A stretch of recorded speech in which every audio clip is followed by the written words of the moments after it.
First என் லைஃப்பில் நீ வந்ததுக்கு ஒரு பெரிய தேங்க்ஸ்.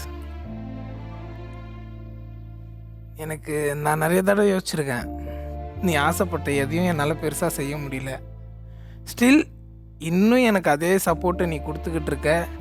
ஸ்டில் அதே மாதிரி என் கூடயே நீ இருந்துக்கிட்டு இருக்க. சில நேரங்களில் இல்லை, இப்போவும் நான் உன்னை கஷ்டப்படுத்திக்கிட்டு தான் இருக்கேன்.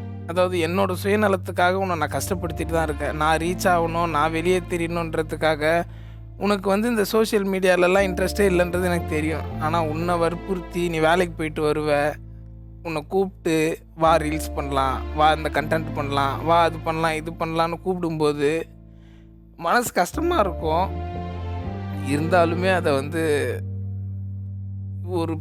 ஒரு பக்கம் சரி நமக்காக நம்ம ஒய்ஃப் எல்லாத்தையும் சகிச்சுப்பா அப்படின்னு சொல்லிட்டு நான் எடுத்துகிட்டு போயிடுவேன். ஆனால் எல்லோரும் நினைப்பாங்க புருஷன் காலடியில் பொண்டாட்டி இருக்கணும்னு.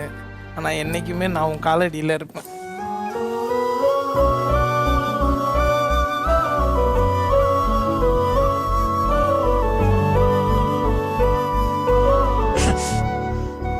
நான் உன்னை கஷ்டப்பட்டது ரொம்ப சாரி.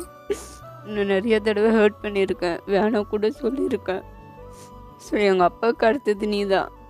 என்னை பார்த்துக்க யாருமே இல்லை. எனக்கு எங்கள் அப்பா இல்லை, நீ தான் எங்கள் அப்பா மாதிரி.